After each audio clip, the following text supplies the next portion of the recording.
नमस्कार दोस्तों, स्वागत है आपके अपने YouTube चैनल संस्कृत अड्डा पर। दोस्तों, आज की जो वीडियो इसमें हम करने वाले हैं प्रत्यय से संबंधित महत्वपूर्ण नियम और उदाहरणों को। और ये जो यहाँ पर हम प्रत्यय करने वाले हैं, आपके टीजीटी पीजीटी में कोई सा भी एग्जाम हो तो सभी एग्जामों के लिए यहाँ पर ये महत्वपूर्ण है। और इनसे पहले वाली जो वीडियो थी उसमें भी हमने प्रत्यय के महत्वपूर्ण नियम जो उदाहरण उनको किया था, तो उसे अगर आप देखना चाहते हैं तो इस वीडियो के अंत में आपको वो वाली वीडियो मिल जाएगी, तो उसमें जाकर आप उन्हें देख सकते हैं। तो क्योंकि यहाँ पर महत्वपूर्ण जो नियम उदाहरण हैं तो कुछ रह गए थे, तो उसको ही आज की वीडियो में हम यहाँ पर कंप्लीट करने वाले हैं। तो जिसमें सबसे पहले जो हमारा यहाँ पर जो कयप प्रत्यय जो है ये आ जाता है। कयप जो प्रत्यय है इसमें प और का लोप हो जाएगा, तो यह ही शेष बचेगा इसमें। तो ई जाना, स्तु स्तुति करना, सास कहना, व्री वर्ण करना, द्रि आदर करना आदि कुछ धातुओं में कय प्रत्यय होता है और इस प्रत्यय के योग से धातु में गुण या वृद्धि नहीं होती तथा हर्ष स्वरांत धातु के बाद त आगम होता है। तो यह नियम भी आपने याद रखना है। ई स्तु सास व्री द्रि आदि कुछ जो धातुओं से कय प्रत्यय होता है और इस प्रत्यय के योग से धातु में गुण या वृद्धि नहीं होती। हर्ष स्वरांत धातु के बाद त का आगम होता है। तो किसका होगा? हर्ष स्वरांत धातु के बाद त का आगम। जैसे ई धातु है, जाने अर्थ में कय प्रत्यय, कय का या शेष बचेगा, तो इसमें ता जो है ता का आगम हो गया है। आगम हमने इससे पहले वाली वीडियो में पढ़ा था, आगम होता है जैसे परिवार में कोई नया सदस्य आ जाता है। तो इत्य है, ये रूप बनेगा इसका, और जिसके पास जाना चाहिए। ऐसे ही सास धातु में जब हम कय प्रत्यय जोड़ेंगे तो शिष्य रूप बनेगा। वेरी वेरी इंपॉर्टेंट है ये वाला। जिसे उपदेश देना या कहना चाहिए।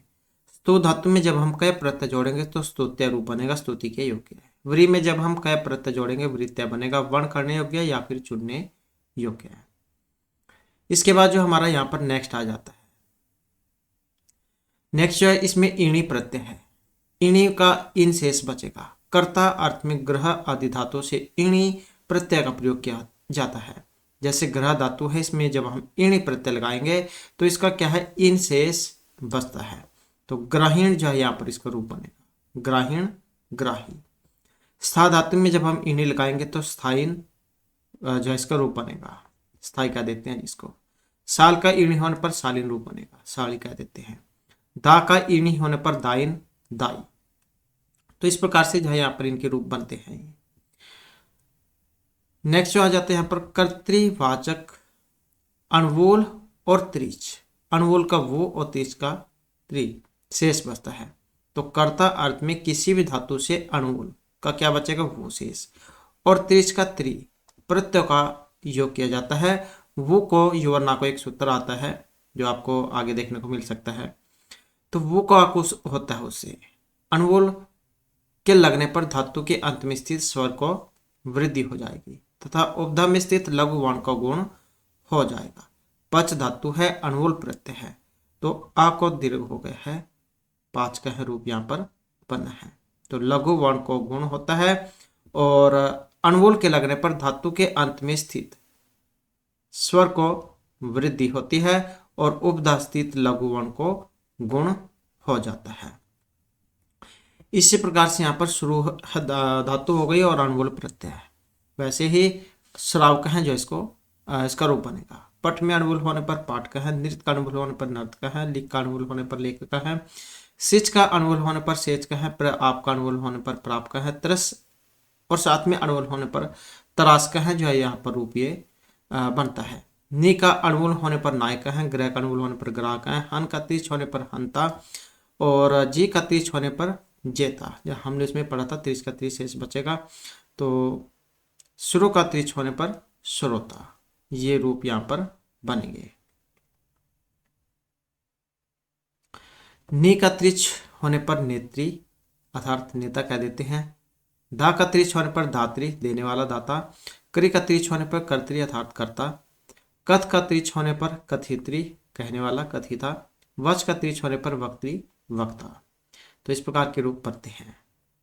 इसके बाद आ जाता है हमारा कितन प्रत्यय। कितन जो है, कितन का ती शेष बचेगा। का और ना जो है ये जो आधे हैं इनका लोप हो जाएगा। तो भाववाचक संज्ञा बनाने के लिए धातु के साथ जो कितन प्रत्यय है अर्थात जिसका ती शेष बचता है इसका प्रयोग होता है। और कितन प्रत्यांत शब्द स्त्रीलिंग में होते हैं। कई बार आ जाता है कि जैसे कितन प्रत्यय है इसका प्रयोग पुल्लिंग स्त्रीलिंग नपुंसकलिंग किस में होता है। तो कितन जो प्रत्यय इसका प्रयोग स्त्रीलिंग में होता है। और इसके रूप जो मति है, मति मतलब बुद्धि, मति शब्द के रूप किस माने के रूप चलेंगे। जैसे शुरू का कितन होने पर श्रुति, भी का कितन होने पर भीति, क्री का कितन होने पर कृति ही, भज का कितन होने पर भक्ति ही। तो कितन का ती शेष बचता है ये आप याद रखिएगा। और दिस का कितन होने पर दृष्टि ही, मन का मति ही, बुद्ध का बुद्धि ही, वच का उक्ति ही, वा को उ हो जाता है। जैसे ये संप्रसारण जो होता है ई को या उ को वा री को रा, तो इस प्रकार भी हो जाता है। प्र आप और कितन होने पर प्राप्ति ही। यहाँ पर प्राप्य भी रूप आपने पढ़े होंगे लय प्रत्यय वाले। तो ये प्र आप और कितन है प्राप्ति। स्तो और कितन होने पर स्तुति ही रूप बनेगा। इसके बाद हमारा जो यहाँ पर ल्यूट प्रत्यय है, ल्यूट में ला और टा जो आधे हैं इनका लोप हो जाएगा, यू शेष बचेगा, यू नाकों से युकान हो जाएगा, अनोरक होता है तो यहाँ पर युकान होगा। तो भाववाचक संज्ञा बनाने के लिए धातु से ल्यूट जो प्रत्यय है जिसका यू शेष बचेगा उसको अन होगा, इसका प्रयोग होता है। इस प्रत्यय की युकान धातु के साथ जोड़ा जाता है। ल्यूट प्रत्यांत शब्द प्राय नपुंसकलिंग में होते हैं। तो आप याद रखिएगा कहाँ पर होता है इसका प्रयोग, नपुंसकलिंग में होता है, क्योंकि ल्यूट प्रत्यय का जो मतलब है भाव में होता है। और वाच्य 3 है कर्तृक्रम और भाववाच्य। जो ये भाववाच्य जो होता है इसमें क्या है, कर्म नहीं होता तो अकर्मक होता है, ये आप याद रखिएगा। तो लुट प्रत्यांत शब्द नपुंसकलिंग में होते हैं क्योंकि लुट प्रत्यय का जो अर्थ है वो भाव में होता है और इसके जो रूप है वो फल के समान चलते हैं। जैसे भू धातु है लुट प्रत्यय, लुट का यू शेष बचेगा, यू का न हो जाएगा तो भवनम रूप बनेगा।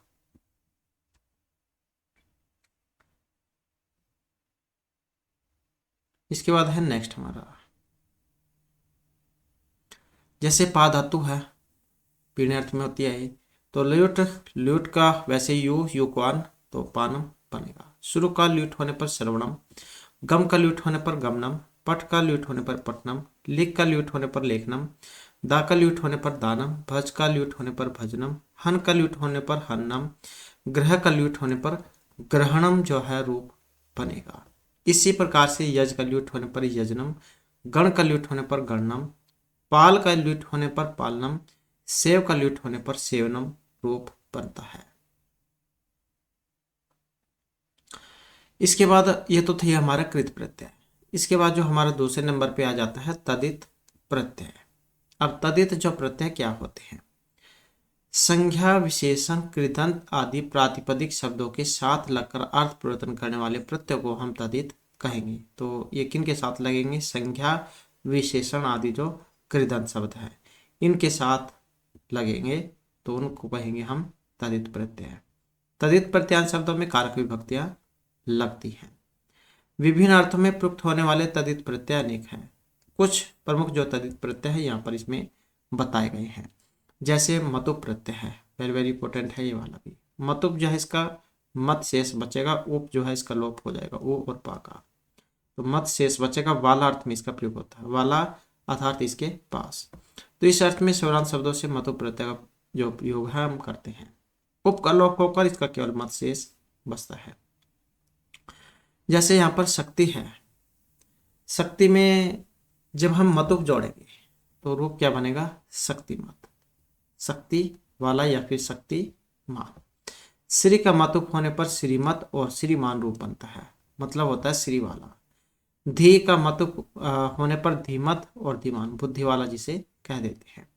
बुद्धि का मतुप होने पर बुद्धिमत और बुद्धिमान, बुद्धि वाला इसका अर्थ होता है। तो ये दो रूप आपको देखने को मिल सकता है, कोई सा भी इनमें से। मधु का मतुप होने पर मधुमत भी बनता है और मधुमान भी। इक्षु का मतुप होने पर इक्षुमत भी बनेगा, इक्षुमान भी, गन्ने वाला कह देते हैं इसको। कृति जो है इसका मतुप होने पर कृतिमत और कृतिमान ये रूप बनेगा। ये तो आपका मतुप प्रत्यय है। इसके बाद जो हमारा वतुप प्रत्यय है ये भी सेम वैसी है, मतुप का उप जब लोप हो जाता था ऐसे ही वतुप है, इसका भी वत शेष बचेगा, उप का लोप हो जाएगा। तो ये भी वाला या इससे युक्त अर्थ में इसका प्रयोग होता है। तो इस अर्थ में अकारांत और अनेक हलंत शब्दों से हम वतुप वतुप जो प्रत्यय है जिसके बाद शेष बचता है इसका प्रयोग करते हैं। शब्दांत या उपधा में अ या आ या मा होने पर मतुप के स्थान पर वतुप प्रत्यय का प्रयोग होता है। किसमें, जैसे कोई शब्द है उसका जो लास्ट है अंत कह सकते हैं शब्द अंत, या फिर उपधा में अगर वहां पर अ है या आ है या मा है तो फिर वतुप प्रत्यय लगेगा। मतुप के स्थान पर वतुप प्रत्यय लगेगा। हमने ऊपर मतुप प्रत्यय पढ़ा था तो उसमें बुद्धिवान बुद्धिमान इस प्रकार से जो रूप बने थे, तो वो यही है। अगर शब्दांत या उपधा में अ आ या मा हो तो मतुप की जगह हमने वतुप लगाना है। जैसे यहाँ पर धन है वतुप प्रत्यय है तो धनवत धनवान रूप बनेगा। बल का वतुप बलवत बलवान रूप बनेगा। तो हमने देखा यहाँ पर अ आ या मा होने पर, क्योंकि यहाँ पर जब बोला जाते हैं कि मतुप लगेगा या वतुप लगेगा तो ये वही है। रूप वतुप होने पर रूपवत और रूपवान, विद्यावतुप होने पर विद्यावत विद्यावान, गुण वतुप होने पर गुणवत गुणवान, लक्ष्मी वतुप होने पर लक्ष्मीवत लक्ष्मीवान। मतुप और वतुप प्रत्यय से युक्त शब्दों के रूप पुल्लिंग में भवत के समान, स्त्रीलिंग में नदी और नपुंसकलिंग में जगत के समान चलते हैं। इसके बाद आ जाता है हमारा जो ईणी प्रत्यय है। ईणी का इन शेष बचेगा। ये भी वाला या युक्तार्थ में ही लगता है। तो वाला युक्तार्थ में अकारांत शब्दों से ईणी का हम प्रयोग करते हैं। किसमें, अकारांत शब्दों में। जैसे रथ है अकारांत है थ में अ, तो रथ और ईनी, ईनी का क्या है इन शेष बचेगा तो रूप क्या बनेगा रथीन, रथी का देते हैं जिसको रथ वाला या रथ से युक्त। दंड ईनी होने पर दंडीन, दंड वाला या दंड से युक्त। बल ईनी होने पर बलीन, बल वाला या बल से युक्त। ऐसे गुण का ईनी होने पर गुणीन, धन का ईनी होने पर धनीन, धन से युक्त धन वाला। तो ये रूप बनते हैं। वाक्य में इन प्रत्यय युक्त शब्दों का आवश्यकता अनुसार शब्द रूप बनाकर प्रयोग किया जा सकता है। जैसे गुणी जनः शोभते, तो प्रथमा एक वचन में बना है। गुणिनः सर्वत्र पूज्यन्ते, तो किस में है बहुवचन में है, एक वचन बहुवचन। धनिनः अद्यत्वे अधिकम धनम लब्धुम यतन्ते, तो ये भी बहुवचन में है। धनिनः अद्यत्वे अधिकम धनम लब्धुम यतन्ते, क्योंकि सभी को ज्यादा पैसे कमाने की इच्छा है। बलिना पुरुषेण सर्वत्र बलस्य प्रयोग है क्रियते, तो बलिना तृतीया में है। बलिना पुरुषेण सर्वत्र बलस्य एव प्रयोग क्रियते, तो तृतीय एक वचन में बना है। इसके बाद है तरप और तमा प्रत्यय। तो यहाँ पर पहले तरप प्रत्यय है, तरप का तर शेष बचेगा, पा का लोप हो जाएगा। आसानी से आप पहचान कर सकते हैं, आपको तर लगा हुआ दिखाई देगा। दो में से किसी एक को बेहतर बनाने के लिए हम तरप प्रत्यय का प्रयोग करते हैं। जहाँ पर आपके पास दो वस्तुएं हों और आपसे कहा जाए कि आप इनमें से किसी एक को छांट लो, तो वहां पर हम तरप का प्रयोग करेंगे। अगर बहुत सारे में से आपको एक छांटना हो, जैसे पूरी क्लास में से एक आपने मॉनिटर बनाना है, तब हम वहां पर तमप का प्रयोग करेंगे। तो पहले हम तरप के बारे में देख लेते हैं। तरप जो होगा दो में से किसी एक को बेहतर बनाने के लिए हम प्रयोग करेंगे, जिसके जो उदाहरण है यहाँ पर ये आ चुके हैं। जैसे प्रशस्य और तरप, तो प्रशस्य तरह है। गुरु और तरप गुरुतर है, लघुतर है, पटुतर है। तो तर जो आपको देखने को मिलेगा शब्द के बाद में, पटुतर है, कुशलतर है, उच्चतर है, चतुरतर है, दीर्घतर है, सुंदरतर है, स्थिरतर है, तीव्रतर है, मधुतर है। तो तर जो आपको देखने को मिलेगा। जैसे यहाँ पर है राम लक्ष्मण हो, राम है प्रशस्य तरह है आसीत। राम और लक्ष्मण दो हैं, तो लेकिन इनमें से सिर्फ हमने राम को ही छाटा है। असव गज हो, अश्व तीव्रतर है। असव और गज ये दो हैं, लेकिन हमने यहाँ पर असव को ही छाटा है, तो इसी कारण से यहाँ पर जो तरप प्रत्यय का प्रयोग हुआ है। मोहन सौन्य मोहन पटुतर, यहाँ पर भी मोहन और सोहन दो हैं, इनमें से हमने सिर्फ मोहन को ही छाटा क्योंकि वही बुद्धिमान है, पढ़ने में चतुर है। इसी प्रकार से तमप है। अब जो तरप तो था दो में से एक छाटने वाला, तमप जो है दो से अधिक में से किसी एक की श्रेष्ठता प्रकट करने के लिए तमप प्रत्यय का प्रयोग किया जाता है। जैसे कि हमने पढ़ा था पूरी क्लास में से, अगर आपने एक को मॉनिटर बनाना हो तो उच्च और तमप। तो यहाँ पर आपको तम देखने को मिलेगा, तम शेष बचता है इसका। गुरु का तमप गुरुतम है, लघुतम है, पटुतम है, कुशलतम है, मर्धोत्तम है, दीर्घतम है, स्थिरतम है, सुंदरतम है, तीव्रतम है। जैसे आपने डिग्रियाँ पढ़ी होगी इंग्लिश में, गुड बेटर बेस्ट वाली, तो जो सबसे उत्तम है तो वही है तमप। ये इसके बाद है जैसे यहाँ पर उदाहरण इसका दिया गया है, कक्षाया छात्रेषु मौन है पटुतम है, क्योंकि पूरी क्लास है उसमें से मौन ही अच्छा है। पशुषु अश्वः धावने तीव्रतम है, जैसे वैसे तो बहुत सारे पशु होते हैं लेकिन जो घोड़ा है वो ही तेज दौड़ता है, तो बहुत सारों में से एक को ही छांटना था, तो इसी कारण से तमप। इसके बाद आ जाता है हमारा जो मयट प्रत्यय है, मयट जो इसका मया ही शेष बचेगा। तो प्रचुरता के अर्थ में मयट का प्रयोग हम करते हैं। वस्तुवाचक शब्दों से खाद्य वस्तुओं को छोड़कर विकारार्थ में भी हम मयट प्रत्यय का ही प्रयोग करते हैं।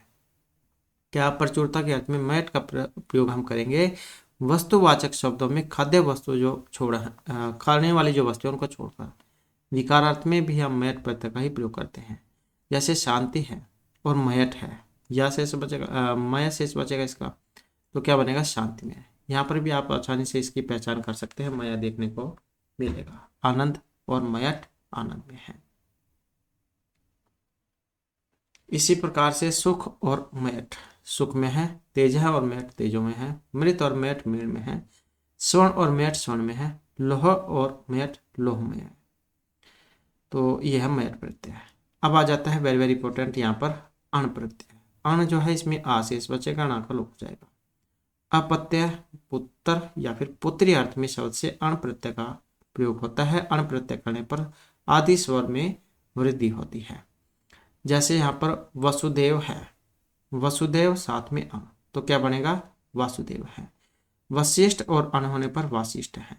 विश्वामित्र और अण होने पर वैश्वामित्र है। तो यहाँ पर पहचान इसकी कैसे होगी? अपत्य पुत्र या पुत्री अर्थ में अण प्रत्यय का प्रयोग होगा। अण प्रत्यय करने पर जो आदि स्वर है उसमें वृद्धि हो जाएगी, आदि स्वर जो है इनमें वृद्धि हो जाएगी। वसुदेव में अण होने पर वासुदेव है, वशिष्ठ में अण होने पर वासिष्ठ है, विश्वामित्र में अण होने पर वैश्वामित्र है, जैसे कि ऊपर आया था वृद्धि। अशोपति में अण होने पर आशोपत है, यदु में अण होने पर यादव है, मनु में अण होने पर मानव है, पुत्र में अण होने पर पौत्र है, कुरु में अण होने पर कौरव है, धनु में अण होने पर दानव है, पंडु में अण होने पर पांडव है, रूप बनेंगे। जैसे वासुदेव है, कृष्ण पूज्य है, अस्थि। तो भाव में भी हम अण प्रत्यय का ही प्रयोग करते हैं। जैसे कुशल है, कुशल में अण होने पर क्या बनेगा कौशलम, गुरु में अण होने पर गौरवम, शिशु में अण होने पर शैशवम, मृदु में अण होने पर मार्दुम, लघु में अण होने पर लाघवम रूप बनेगा। क्रमशु कौशलम शोभनम अस्ति। तो यह है अण। इसके बाद आ जाता है हमारा ठक प्रत्यय। महत्वपूर्ण जो है यहाँ पर ये ठक प्रत्यय है। ठक में एक बनता है, ठक को एक होता है, तो ठस्से का सूत्र भी है, उसके द्वारा भी होता है। तो शब्दों से भाव अर्थ में ठक प्रत्यय का हम प्रयोग करते हैं। ठक का एक हो जाता है तथा शब्द का जो आदि स्वर है उसको हो जाएगी वृद्धि। क्या है? आदि स्वर की वृद्धि होती है। वाच और ठक होने पर ठक को एक हो जाएगा, तो वाचिका है यहाँ पर जो इसका रूप है बनेगा। इसके बाद है सिर में ठक होने पर शारीरिक, धर्म में ठक होने पर धार्मिक, कर्म में ठक होने पर कार्मिक, नगर में ठक होने पर नागरिक, भूत में ठक होने पर भौतिक, अध्यात्म में ठक होने पर आध्यात्मिक। इस प्रकार से जो है यहाँ पर इसमें वृद्धि हो गई है। इसके बाद है यहाँ पर इतच। इतच में वैसे ही चा का लोप हो जाएगा, इत शेष बचेगा। सहित या युक्त अर्थ में तारक आदि शब्दों में इतच का हम प्रयोग करते हैं, तो इतच प्रत्यय का प्रयोग। इत शेष जो है इसका बचेगा। जैसे तारक है, इसमें जब हम इतच प्रत्यय जोड़ेंगे तो इत शेष बचेगा, तो तारंकित जैसा बनेगा, तारंकित है। पिपासा और इतच होने पर पिपासिता है। कुसुम और इतच होने पर कुसमिता है। क्षुधा और इतच होने पर क्षुधिता है। अंकुर और इतच होने पर अंकुरिता है। हर्ष और इतच होने पर हर्षिता है। दीक्षा और इतच होने पर दीक्षिता है। ये रूप बनेगा। इसी प्रकार से बुभुक्षा और इतच होने पर बुभुक्षित है। कंटक और इतच होने पर कंटकिता है। गर्व और इतच होने पर गर्विता है। व्याधि और इतच होने पर व्याधिता है। उत्कंठा और इतच होने पर उत्कंठिता है। तरंग और इतच होने पर तरंगित है रूप बनता है। जैसे यहाँ पर इसके उदाहरण भी दिए गए हैं। बुभुक्षित है किम न करोति पापम, क्योंकि जो भूखा व्यक्ति होता है वो कुछ भी कर सकता है। क्षुधित है बालक इतस्ततः है प्रवृत्ति, जो भूखा होता है वो भी यहाँ वहाँ घूमता है। पिपासित है काका जलम अन्वेष्यति। तो इसके बाद आ जाता है हमारा तव और तल प्रत्यय। भाववाचक संज्ञा बनाने के लिए शब्दों में हम तव और तल का प्रयोग करते हैं। तल जो है इसका ता शेष बचेगा, ये आप याद रखिएगा। जैसे मूर्ख है, इसमें जब तव जोड़ेंगे तो मूर्खत्वम, इसका आपको त्वम तव जाए देखने को मिलेगा। और तल का ता, मूर्ख तव होने पर मुक्तम, विद्वस का तव होने पर विद्वतम, मूर्ख का तल होने पर मूर्खता, और विद्वस जो है इसका तल होने पर विद्वता। इस प्रकार से रूप बनता है।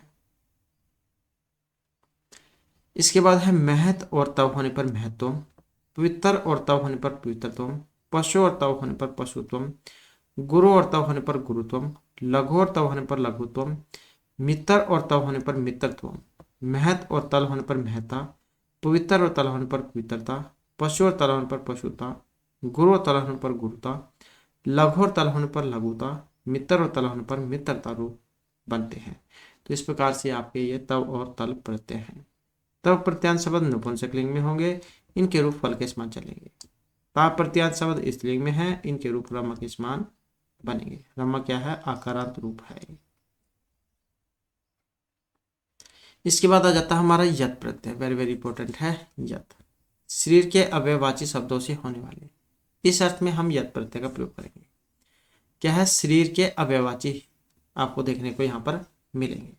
जैसे कंठ है, कंठ में यत होने पर कंठे भूम, क्या रूप बनेगा इसका? कंठ्यम। दंत का यत होने पर दंत्यम, ओष्ठ का यत होने पर ओष्ठ्यम जय रूप बनता है।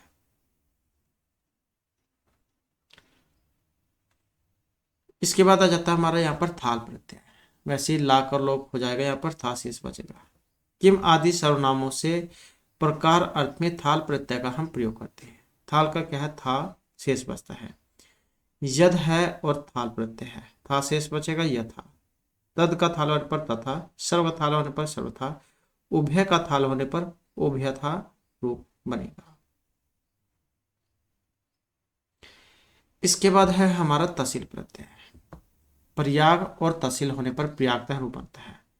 तो पंचमी विभक्ति के अर्थ में तहसील प्रत्यय का प्रयोग हम करेंगे। तहसील का केवल तशेष बचेगा। तहसील प्रत्यय जोड़ने पर जो शब्द बनते हैं वे अव्यय होते हैं। जब कोई वस्तु या व्यक्ति किसी स्थान से अलग होते हैं तो उस स्थान में पंचमी विभक्ति का प्रयोग होता है। देवदत्त है प्रयागात कासिम गच्छति, तो वाक्य में देवदत्त प्रयाग से अलग हो रहा है, तो इसमें पंचमी हुई है। प्रयाग के स्थान पर प्रयागत है, तहसील प्रत्यांत का भी प्रयोग हो सकता है। तो ये आपको देखने को मिलेंगे। प्रयागत है जैसे यहाँ पर दिया गया है, तो तहसील प्रत्यय का यहाँ पर प्रयोग इसमें हुआ है। जो आप ये पंचमी व्यक्ति का जो प्रयोग करते हैं छोड़ने अर्थ में, जैसे वृक्ष से पत्ते गिरते हैं, तो इसी प्रकार से इसका प्रयोग होता है। तो जुदाई अर्थ जो है छोड़ने अर्थ में पंचमी व्यक्ति के अर्थों में भी हम जो इसका प्रयोग कर सकते हैं तहसील प्रत्यय का। जैसे यहाँ पर कुछ उदाहरण इसके दिए गए हैं पंचमी तहसील वाले। ग्रामात है, जैसे हम पंचमी में बनाते हैं ग्रामात, रामात होता है जैसे रूप, तो जब हम तहसील में बनाएंगे तो ग्रामतः बनेगा। ग्रामतः वनम दूरे नास्ति। वृक्षात का वृक्षतः बनेगा, वृक्षतः पत्राणि पतंती। वर्णस्यः का वाराणसीतः बनेगा, वाराणसीतः प्रयागः पश्चिमी वर्तते। नवदिल्ली का नवदिल्लीतः है, और तस्मात् का ततः है, और इतस्मात् का इतः बनेगा। तो वेरी वेरी इंपॉर्टेंट जो यहाँ पर आपका रूप है। तो पंचमी व्यक्ति के अर्थ में तहसील प्रत्यय प्रयोग होगा। तहसील का तस शेष बचेगा। तहसील प्रत्यय जोड़ने पर जो शब्द बनेंगे वे अव्यय होंगे। और जब कोई वस्तु या व्यक्ति किसी स्थान से अलग होता है तो स्थान में हम पंचमी व्यक्ति का प्रयोग करते हैं, जैसे देवदत्ता प्रयागत कासिम गस्ती। तो ये आपका तहसील। इसके बाद आ जाता है हमारा जो यहाँ पर स्त्री प्रत्यय है। पुल्लिंग शब्दों में जिन प्रत्ययों को लगाकर स्त्रीलिंग या स्त्रीवाचक शब्द बनाए जाते हैं तो उन्हें हम स्त्री कहेंगे। जैसे आपने आ या दीर्घ ई लगी हुई देखी होगी। टाप, डाप, चाप, गीप, गीस, गी, इनका ई शेष बचेगा, इनका आ शेष बचेगा। जैसे आ वाले हैं टाप, डाप, चाप वाले। तो अकारांत पुल्लिंग जो शब्द हैं, इनसे जब हम स्त्रीलिंग बनाएंगे तो हम इन प्रत्ययों का प्रयोग करेंगे, टाप, डाप, चाप का। जैसे असव है, इसमें हम जब टाप लगाएंगे तो आशेष बचेगा स्व। सुत का सुता हो जाएगा, लड़का लड़की का देते हैं। जैसे सरल का सरला, प्रथम का प्रथमा। तो इस प्रकार से पुल्लिंग से स्त्रीलिंग में ये बनते हैं। यदि पुल्लिंग शब्द के अंत में अक हो तो आ प्रत्यय लगाने पर इक हो जाता है। ये आप याद रखें, अगर इक है तो इक इसका हो जाएगा, अक का इक होगा। बालक में क्या है, अक है, तो इक इसका बनाना होगा बालिका। मूषक का मूषिका, शिक्षक का शिक्षिका, साधक का साधिका, गायक का गायिका, नायक का नायिका रूप बनेगा। इसके बाद है दीर्घ ई, गीप, गीस, गीन। ऋकारांत एवं नकारांत पुल्लिंग शब्दों को स्त्रीलिंग शब्द में बदलने के लिए दीर्घ ई का हम प्रयोग करते हैं। जैसे, और वेरी वेरी इंपॉर्टेंट है ये वाला भी, गीप, गीस और गीन, बचेगा इसका दीर्घ ई ही। तो ऋकारांत और नकारांत पुल्लिंग शब्दों को स्त्रीलिंग में बदलने के लिए हम इनका प्रयोग करते हैं। जैसे कर्तरी है, ऋकारांत है और इनमें से प्रत्यय है तो इनका दीर्घ ई ही शेष बचता है, गीप, गीस, गीन का। तो कर्तरी या रूप इसका बनेगा। इसी प्रकार से यहाँ पर धात्री है, ऋकारांत है तो धात्री बनेगा, धात्री। यहाँ पर ये भी ऋकारांत है, धात्री। तपस्विन तो इसका बनेगा तपस्विनी। गुणीन का गुणिनी रूप बनेगा। इसके बाद आ जाता है जो ये आकारांत पुल्लिंग शब्द है और कुछ जातिवाचक शब्द, इनमें भी दीर्घ ई प्रत्यय लगाकर स्त्रीलिंग बनाया जा सकता है। जैसे नद है और दीर्घ ई है तो क्या बनेगा, नदी। देव में दीर्घ ई होने पर देवी, भयंकर में दीर्घ ई होने पर भयंकरी, गोप में दीर्घ ई होने पर गोपी, महिष में दीर्घ ई होने पर महिषी, शोकर में दीर्घ ई होने पर शिवकरी, ब्राह्मण में दीर्घ होने पर ब्राह्मणी, मृग में दीर्घ ई होने पर मृगी रूप बनेगा।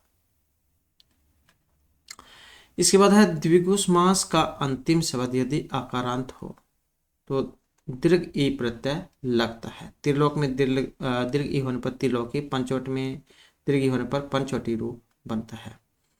सत्रीय प्रत्यांत शब्दों को स्त्रीलिंग में बदलने के लिए दीर्घ ई प्रत्यय लगाया जाता है। गच्छत में ई होने पर गच्छन्ति, वदत में ई होने पर वदंती, दर्शत में ई होने पर दर्शन्ति रूप बनता है। इसके अतिरिक्त भी दीर्घ ई प्रत्यय के योग से स्त्रीलिंग शब्द बनाए जाते हैं। जैसे श्रीमत में ई होने पर श्रीमती रूप बनता है।